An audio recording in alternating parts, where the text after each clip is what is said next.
So I'm going to talk to you a little bit, and then I want to make sure that we have time for questions. And I'll start by simply saying thank you so much for coming out on a Sunday morning and continuing the awesome conversation here at the Army Cyber Institute. I want to especially acknowledge the organizers of the event and really say thank you for including perspectives that are probably a little bit different in this discussion, but I think still relevant, and that's what I'm going to focus my remarks on this morning. I also want to acknowledge this morning Aaron Alva, who's with me from the Federal Trade Commission. He's part of a group of staff from our commission in the Office of, what do we call it? I call it OTEC, but it's the Office of Technology, Research, and Investigations. That's the official title. You see why we call it OTEC. It's better, right? We've been staffing up at our little commission with experts who are technologists, computer scientists, and really being able to expand our in-house capacity to do research on consumer-facing products, and that's incredibly important. So Aaron, raise your hand. He's a great resource. You should totally ask questions of him. He'll be hanging out here a little bit this morning, right? I actually do have to leave to get to church, so. But we are here to answer questions after my remarks as well.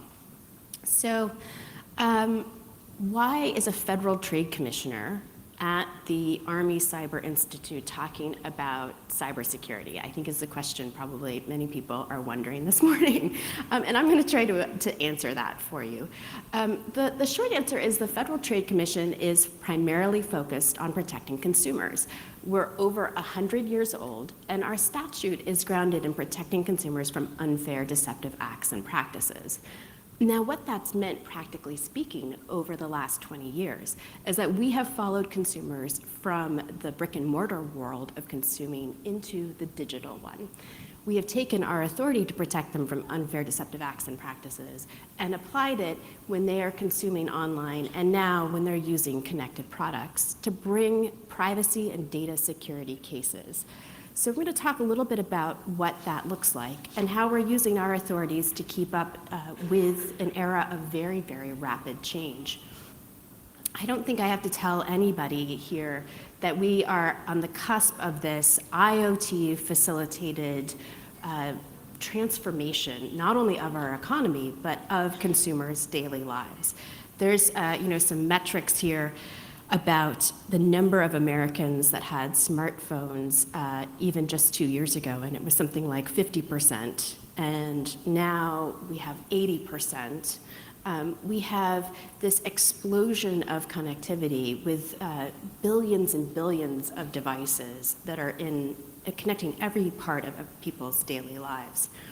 I think I don't need to explain probably to anybody in this room that a lot of this change is facilitated more or less by Moore's law, right? So we have this regular doubling of components in an integrated circuit. And that's created this seemingly endless exponential growth in computer processing power. The sensors and chips in the devices that consumers are using are becoming cheaper and cheaper and becoming more capable and more powerful. The Internet of Things is collecting more data than ever before. Last year, Cisco released a report that the Internet of Things will generate more than 400 zettabytes of data by the year 2018. That's the rough equivalent of all of the data created from the dawn of the written word to the dawn of the Internet. And while that data and that connectivity is creating opportunities for better products, lower prices, and greater personalization, there are also increased critical downside risks for consumers. New vulnerabilities, new enterprises for criminals, and potentially new barriers for entry for innovators in the marketplace. In the last year, we have seen high-profile hack of connected car, news reports of poor security in connected medical devices, and just this last Friday and this last month, DDoS-facilitated attacks harnessing millions of Internet of Things devices. I was particularly struck by some of the coverage of the attack on Friday, when you see cybersecurity experts really identifying how hard it is to protect against an attack that is harnessing so many devices to really launch a huge DDoS attack, and how difficult it is to keep pace with that. So it's not a surprise that against this backdrop, consumer faith in their data security and privacy is actually relatively low right now. For example, in a recent survey of US households, 41,000 have reported, but like roughly 1 in 5 in the survey, reported being a victim of a security breach, and 84% cited concerns about online privacy and security. Now, we have a concern about that at the Federal Trade Commission, not just because we're worried that consumers aren't protected well enough in our highly hyper-connected world that we're living in, but also that it may actually ultimately affect adoption of the Internet of Things. And that in turn could affect the benefits and innovation, not only to our economy, but to consumers of IoT in the first place. So the FTC's role in this space is multifaceted. First and foremost, we are essentially a law enforcement agency, not a regulator. Our job is to ensure that consumers are safe in the marketplace and that companies are treating them honestly and fairly. That means that manufacturers and suppliers of IoT technologies must be held to the commitments that they make to consumers. Our first IoT case involved internet-connected baby monitors. In that case, parents were using the devices as intended.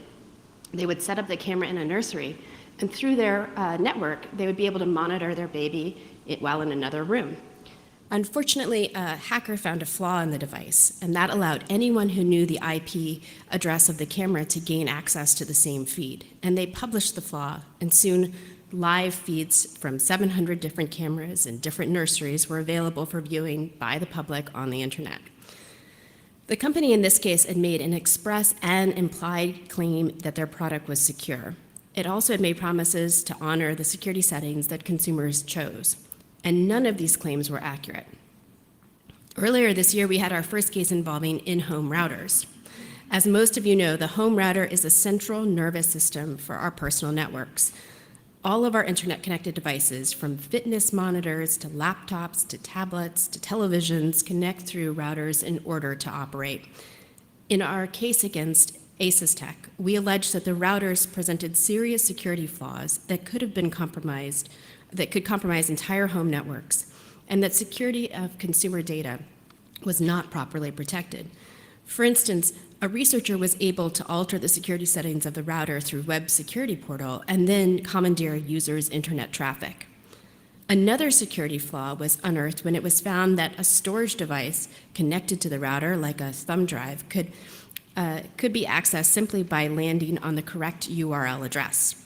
Furthermore, data from the connected device was being transmitted without encryption, despite claims that this transmission feature used the best available security. Again, the FTC found that the commitments Asus Tech made to its consumers were not being lived up to. But what also made this case important, in my view, is that we allege that the company was made aware of these vulnerabilities and did not send out patches or communicate with their knowledge of these vulnerabilities with their customers. These cases also stand for something important, that companies must follow through on the security commitments they make to consumers, and that when security flaws are revealed, there is a responsibility for companies to educate their consumers and make remediation available. Another method that we employ to protect consumer data security and privacy is through our business and consumer education efforts. On IoT security, we do not have any regulatory authority directly. But what we do have is the capacity to teach businesses and consumers about the steps that they can take to minimize the risks. Each one of our privacy and security cases helps to create an understanding of what is reasonable and unreasonable security practice. A reasonable standard gives us the flexibility to keep pace with technology without hampering its development. It is also allowing businesses to create their own practices and procedures, designing what is best for their organization, the data they collect, and the consumers they serve. For instance, in a large publicly traded company that produces a device designed to collect and monitor patient healthcare data, that company should be held to a different standard than a small company which produces, say, an entertainment product or one that collects less sensitive information. To inform developers what is reasonable security, according to our view, we created the Start with Security initiative. This is a program which provides guides and also convenes meetings around the country that explains in essentially very plain English, very accessible for non-lawyers and even non-computer programmers or non-security professionals, the basic 10 steps that we believe really foster better security, according to the more than 60 data security cases that the FTC has brought. The consumer side of cybersecurity is really continuing to be an incredibly challenging side, as I think everybody in this room is well aware. For all of our efforts and the efforts of businesses, many consumers still do not practice good cyber hygiene. There are a lot of reasons for this. For some, it may be naivete. For others, it's a misapprehension of the threat. For others, it could simply be a discomfort with tech or just carelessness and lack of understanding. I was recently struck by this. I was advising a friend whose email addresses are all now very public, and I said, well, did you turn on the two-factor authentication on these accounts just to make sure that you have that backup? And he was like, what? Well, there's this thing. It will help make sure that if someone's trying to log into your accounts, you may be aware of it.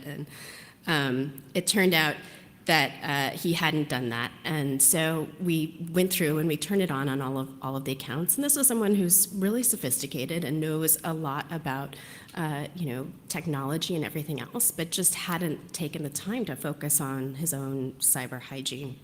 And I think a lot of consumers are in that position. The Norton recently released a survey of consumer cybersecurity habits, and let me tell you, the findings, I don't think I need to repeat them necessarily, but they're pretty disheartening. Just in summary, some of the higher level results. Less than half of consumers use secure passwords. These would be, passwords that are a combination of letters and numbers and symbols. 1/3 of consumers don't use passwords on their own phones. More than 1/3 of consumers have shared the password for their bank account with someone. And sometimes they're sharing it, over email in incredibly unsecure ways. And less than 1/3 of consumers regularly update their passwords or devices, even when informed to do so by a company and a manufacturer. So, it's no surprise that we have a consumer cybersecurity challenge that is, in fact, growing in this environment as the IoT wave sort of crests across the economy and people connect more and more parts of their lives. I think the real challenge in protecting consumers in the era of connected everything is that many of the trade-offs that the devices require are not as transparent to consumers, and they really don't understand, in many cases, all of the decisions that they're making when they decide to buy a connected product. And I think we have to frankly acknowledge as a baseline matter that putting any device that transmits data online, whether it's to the cloud, to another device via Bluetooth or Wi-Fi, injects some element of risk. Perhaps consumers should think to themselves, well, what do I care, if someone hacks my connected toaster and finds out my bagel toasting settings for Sunday mornings? I think the problem is that these devices, in many cases, are not only coming online and providing vulnerability into other devices that they're interconnected to in their home network, but also, as we've recently seen, providing a whole new range of technology that can be harnessed and used for cyber attacks. So this is, I will note also, security concern that we studied and wrote a report about almost 2 years ago, predicting exactly this style of IoT DDoS facilitated attack and warning about it. I think it's not actually hopeless, though. And so one of the things that we've been doing at the Federal Trade Commission is trying to spend some time not just encouraging better security practices, both through law enforcement and our Start With Security initiative, but also working closely with other parts of the government. We recently posted a blog explaining how our Start With Security approach maps completely and very well onto the NIST Critical Infrastructure Framework, and I think it's a very useful guide for explaining that in the government we are in fact using very similar approaches to improving data security hygiene across a number of sectors. Now, I think I will I would be remiss if I said that the Trade Commission hadn't called for comprehensive data security legislation. We do think more laws in this space would be helpful, particularly with the IoT. And I think it would be helpful to consumers as well. We're also working really across a number of different research areas, both to try to provide consumers with better information about the products that they are buying through better disclosures, but also in working with security researchers to identify some of the vulnerabilities and produce new research that can help inform a lot of our work in the data security field. And one of the ways the FTC is doing that is by bringing more technologists on staff. 2 years ago, we established our Office of Research and Investigations, Technology Research and Investigations. We call it OTEC, as I said at the beginning. And this office has been incredibly valuable to us. It's worked with security researchers to help translate research into actual enforcement actions. And we recognize also the need to deal with some of these future threats that are going to impact consumers. So OTEC is actually a multidisciplinary team of researchers, including computer scientists and data analysis, but also policy experts in information security law. OTEC was created to address the technical need, the critical need for technical expertise at the staff level, which we were really finding was absolutely essential as our staff of lawyers were bringing cases involving high-tech products.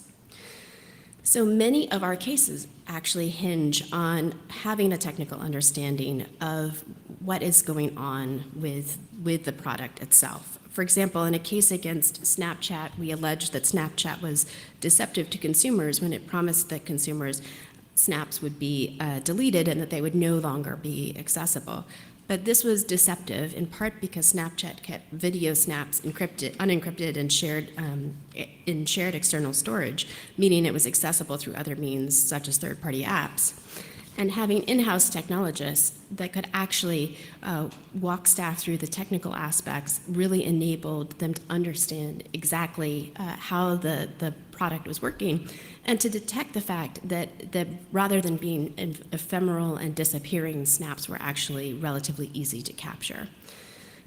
Importantly, too, OTEC is now performing its own original research. In the last 2 months, they've presented research on both consumer drones and ransomware. On drones, OTEC found that from a security perspective, popular drones available for purchase today largely fail to implement basic security measures. Of the 3 popular consumer drones that OTEC tested, all used open access points without passwords, and most allowed root access to drones remotely with no authentication.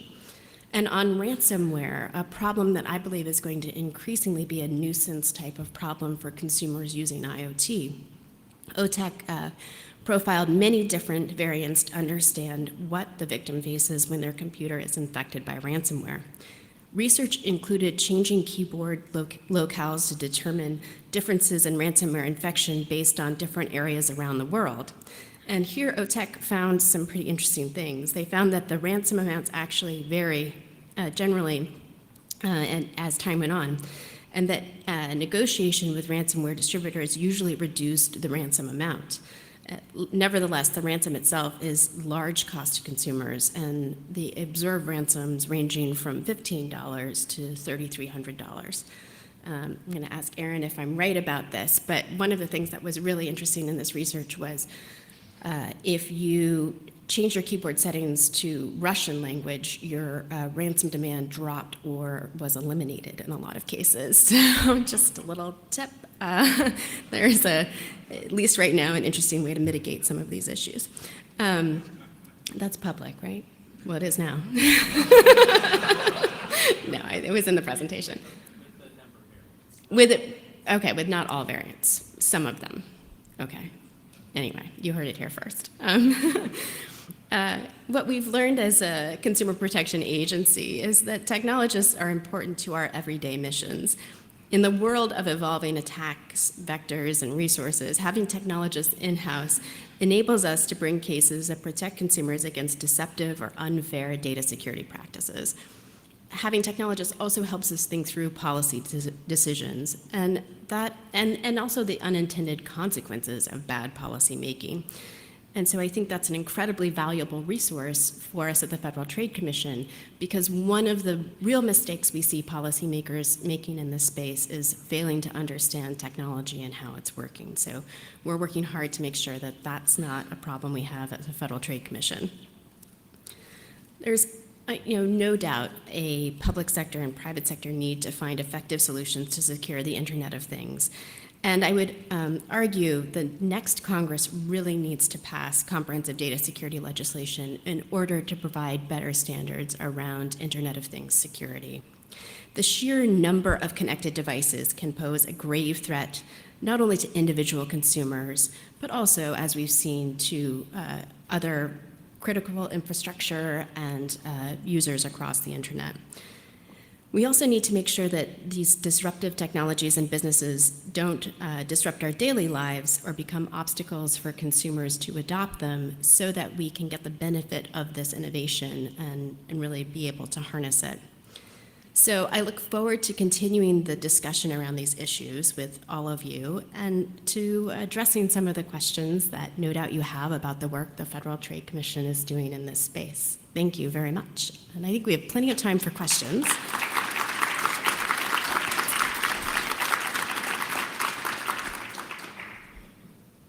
I see one right there. Do we have, oh, there's a mic. Great. Speaking of unfair and deceptive practices, are you guys doing anything about end-user license agreements, and specifically nested end-user license agreements, where you start reading the first 42 pages and then you find links to other end-user license agreements. You start reading that 162-page document, and you find links to other embedded end-user license agreements. And when you finally get down to the bottom of the nesting doll, you find out that you have absolutely no rights whatsoever. So I think this is an important challenge, and it is one that we are looking at and continuing to be aware of. It gets to me to this sort of pressing problem of consumer the asymmetry between information available to consumers about the products that they're using and whether they can actually make informed choices in the marketplace and really understand what they're getting when they're using a product and what the data or privacy practices are associated with it. This fall, we held a workshop where we were studying consumer disclosures. We are trying to facilitate more research in that area so that we can have better solutions for people. Some of the things that I think are very promising in this space are research around, for example, privacy assistants. These would be assistants that have read, millions of pages of privacy statements, policy statements, understands them, and then understands how those map onto the privacy choices that you typically make around a product, and then it provides you with some sort of mechanism to say, look, we found the following things. Before you click I agree, you may want to know this is inconsistent with how you've generally set your privacy preferences. So I think that's an interesting area. We've also been very focused in our enforcement actions on not just the idea of notice and choice, but also context. And I think this is an area where the Federal Trade Commission's consumer protection mission is really going to move. So for example, context means you can provide notice that you're going to exploit the consumer's data in a certain way in that 60-page privacy policy. But if it's really, truly a departure from what that consumer should expect in the using of that product, then you probably need to do something additional to make sure that they understand the choice they're making. So the classic example is the flashlight app that's really hoovering up your geolocation, right? Because it's not obvious to a consumer that geolocation would be required for using that app. But we've also looked at this recently in the context of InMobi, which was a case that we brought against mobile advertising company. They were providing a way for app developers to provide advertisements in their apps. That's fine, nothing illegal about that. And of course, because geolocation for marketing is so useful, they had a product that was focused on providing real-time advertisements based on the location of the consumers. Again, nothing illegal about that. But what they did was they also cleverly thwarted consumers' privacy settings. Oh, I should say allegedly, because we got this in a consent decree. Allegedly, they cleverly thwarted consumers' privacy settings on their mobile devices by triangulating their geolocation based on the Wi-Fi networks that the phones were connecting to. And then they didn't even really represent that they were doing that in their app developer guides. So they sort of tricked the app developers that were using the technology as well. And so we brought a case against that as well. So I think that's a sort of expansion of context, if you will, but it's saying, look, you can't say if a consumer says, don't collect my geolocation, you can't secretly collect it by using another, mechanism that they're not aware of. That's like tricking the consumer, essentially. But I agree. This is a real challenge. We have started our approach to privacy 25 years ago with Phipps principles that are about notice and choice. There's a lot of value in that, right? Because you get to expand technology very, very quickly, and it's really hard to keep pace with high tech from a regulatory perspective, which is why being an enforcement agency, I think, is a very useful thing. And so you don't really want to be overly prescriptive, and I don't think we're ready to get rid of notice and choice, but I do think we need to move to a space where we're really making sure that consumers have meaningful choices and meaningful information. There's also some great DARPA-funded research in this space right now that I will commend to anybody interested. Mudge is running a project called the Cyber Testing, what is he calling it? Testing Lab? Yes, exactly. Anyway, he and his wife, Sarah, are testing software and coming up with basically a labeling system so that they can provide consumers with some sort of easily readable label about the level of security and the security hygiene of software products. And they did some really interesting presentations at DEF CON this year based on their research on browsers, right? And they're moving, I'm trying to think what's public about this. They're moving on into some IoT devices, and I think that will be very useful. So I think continuing to find ways to provide consumers with some sort of accessible labeling as we move into an Internet of Things world in which things are less likely to have screens and less likely to have, meaningful ways to provide notice to consumers is going to be really, really important. Yes. Lieutenant Colonel Robertson from the ACI. I wanted to ask specifically about Mudge's work, and when do you think we'll see that come to fruition where we can use market forces to help consumers make better choices? And also, do you foresee a time in the future when we'll have an agency such as the FTC to regulate IoT devices, much like the FDA does? Yeah, so this is a great question. I think the short answer is I'm worried it won't come quickly enough, right? Because in fact, what we have right now is huge exponential growth of IoT products in the marketplace. And Mudge and Sarah are awesome, but they're like two people, and they're running a nonprofit, right? So I think that their work is certainly the future, and I'm really happy that DARPA is supporting it. I hope that we can continue to find other resources to help support it and grow that kind of research, whether it's their project or other projects in this space. It's certainly something that we at the FTC are very focused on. But the problem is, and we are seeing the real-time manifestation of it, I think, in these IoT-facilitated attacks, right? Is that we have a huge amount of products already in the marketplace. We have a huge amount coming on regularly. We have a really haphazard approach in this space. We have some companies that really understand what they're doing, and we have others that have almost no idea. And I think you see in the FTC report a couple of years ago on IoT is that we had identified this very wide range of security practices. And I run my own sort of personal experiment at the Consumer Electronics Show every year. I walk around to different booths, and I ask the people on the floor about their fancy new IoT product. what's the security practice that you're following? Like, how secure is this? And I find that if I'm just talking to a floor salesperson, there's actually no answer to that question generally in their like set of talking points that they have. Now, if I'm at a booth and the CEO is there, sometimes I can get an answer, or sometimes they know somebody to call.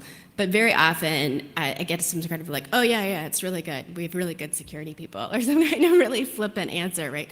And so that says to me that right now there isn't sufficient appreciation, both from the demand side of things, but also, just basically in a lot of the sales forces around these products for what we're talking about. And I think we're not going to get to that until really more consumers are asking those questions. Now, the flip side is because we have a lot of really insecure IoT devices in really intimate parts of people's daily lives, I think people are going to start caring about this a lot more. And that's why I wanted to point to some of the survey results suggesting that American consumers are actually feeling very worried about their data security in particular. It really affects consumers when they see a hacked vehicle taken over, right? That really has an impact on them. And I think when they start having nuisance ransomware attacks to turn their refrigerators back on, they're going to be really concerned. And I think if their light bulb is DDoSing their house, they're going to be really concerned, right? So I think we're about to start seeing a bunch of situations in which consumers have a heightened awareness about why they should care about security. So I'm hopeful that we'll start seeing more awareness on the consumer side of things as well. But this is a very long way of saying that there probably is a bit of a market failure at this point, and I think that justifies legislative response. So that's why I would support comprehensive data security legislation, particularly stronger regulations. I would argue the FTC could do them for IoT. Yeah. We have one over here. Oh, okay, sorry. And this poor gentleman has tried twice too, okay? And relinquished the microphone, okay. So, quick question. We've talked a lot about IoT devices, but what about all the rest of the embedded systems? Does the FTC worry about supply chain security at all? We do worry about supply chain security. In our Start With Security initiative, one of the elements is that we are holding people accountable for their vendors as well. So we believe that there needs to be accountability all up and down the chain. Now, I'm well aware of the challenges, for example, probably the baby camera marketplace faces, right? If they're using chips that in a number of different devices that have problems. There, I think, again, understanding what the vulnerabilities are and figuring out if there's a way to replace them is going to be really important. Then if there's not, figuring out what is the right approach to consumers who have this product in the marketplace, right? Are we recalling them? Are we providing them with some kind of, is there a way to patch it? If there's not a way to patch it, are we providing them with information about the vulnerability? Are we providing them with a way to buy a different product that doesn't have the same problem through a coupon or something like that? These are all really new spaces. The other new area here as well is what happens when you brick an IoT device relatively early in its product lifecycle. So we had the really high-profile bricking of the Revolve product by Nest over the summer, and we took a look at that. What we did in that situation was we issued a closing letter that identified what we were looking at in our investigation, which was essentially how well did the company communicate with the consumers and how did it make them whole, because they were really experiencing the fact that the device did not last as long as what they were told it would last. And we found that the company had provided them refunds and abilities to get new products and basically make them whole so that their injury wasn't significant, and had done a good job clearly communicating what the problem was and resolving it. And that was in the closing letter that we put out. But I suspect we're going to have a lot more situations where we're taking a look at that kind of thing as well. Yes. Jan Hamby from National Defense University. First of all, I have a farm in Pennsylvania where we have sheep and alpaca, and we're breeding next week. So if you're free. I've never bred sheep. They're a lot easier. Yeah, I bet. But then to my question. I look at a lot of parallels with what's happening with the Internet of Things and what happened when we first started rolling out an electric grid, and the real dangers that we saw in homes and businesses with fires and problems, and insurance got involved and drove the funding of the Underwriters Laboratory Yep. to come up with a semi-certified way of giving a due diligence stamp of approval to those products that could be safely used.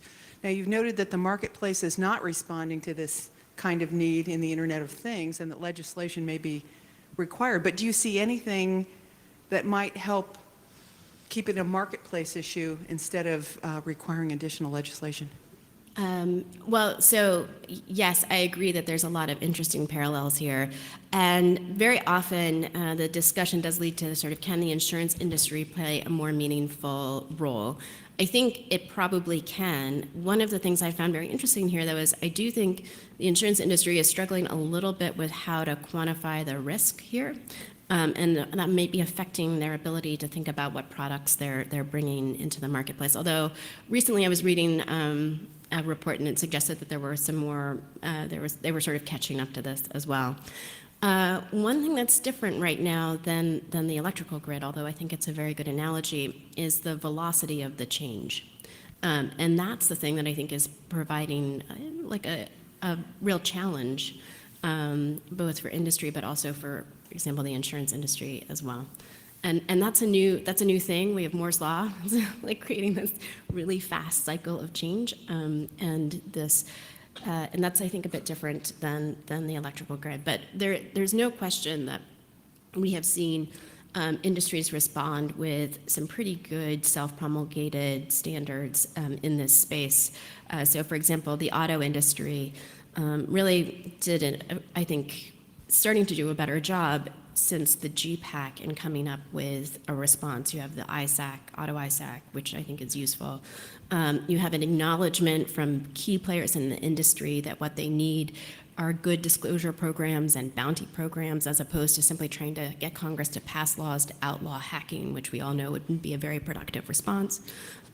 You see the industry getting together to think about sort of self-promulgated standards in this space, and I think they acknowledge that they have to address these issues or consumers will not buy their cars, right? So they have a huge incentive there as well. They also early on agreed to a set of privacy standards as well that are enforceable by the Federal Trade Commission. So I do see some industries doing that very quickly. I think appliances, if I had to make a plug, like let's get I don't know if they can use an existing ISAC, but I would say they need something like this very quickly. And you know, I don't know if we need to take it kind of product by product in IoT. Medical devices probably need their own thing as well. But you know, we have to have more than what we currently have, I think. Yes, there's a couple question here, and then this gentleman here. I know that much of the work that you do is all about the current marketplace and trying to make sure it's fair and appropriate. But I want to ask a question about the future and the role that the Trade Commission could play in that. I know that there's much work going on around the world that's more at the architectural level to deal with some important issues like combating counterfeit goods in the marketplace. And much of what we currently do in dealing with that, I would characterize like doing border control by looking for photons and electrons. We're looking for, you know, key signatures and minute details which keep changing all the time. Is there a role that the Trade Commission can play in advocating different kinds of conceptual approaches to mitigate some of these problems going forward? And if so, you know, how do you do that? I certainly think we can play a role. One of the ways that we try to play a role is quite wisely 100 years ago in the Wilson administration, Congress endowed us with the ability to not just bring cases, but also to study trends in the marketplace to help inform policymaking. So right now, for example, in the security space, we're studying mobile security and PCI auditing and how that works. And I think those will be useful pieces of information to help expand how those systems are working in data security. We're also this fall in our FinTech series studying some of the fintech challenges, whether it's crowdfunding, but also cryptocurrency and some of those issues as well. We've been studying ransomware, drones, and smart televisions this fall as well. So we're actively studying technology and trends, and part of that tends to result in some policy recommendations as well. So I think we do have a role to play. The kinds of frauds that you're talking about too also implicate other parts of the government. So I think we do need to have a lot of interagency discussion. You know, one of the things I've really seen in the last year especially is increased interagency discussion around IoT, for example. So we see a lot of expert regulators, like at the Department of Transportation, wrestling with some of these issues. And one of the things that we've been able to do is really participate through interagency discussions and some of the learning that we have and sharing it as well, which is why I really wanted to emphasize how important I think it is to have technologists and be relying on them in making policy recommendations as well. And I think that's an area where the Federal Trade Commission is a bit of a leader in the commercial side of the government, setting aside the national security side, which is well established. You know, but I think we can be a bit of an example for other agencies that are having to get smart on cybersecurity and privacy issues in a short amount of time. That's it. Oh, I'm out of time. Okay, well, thank you very much. Really appreciate being a part of the conference today. Thank you.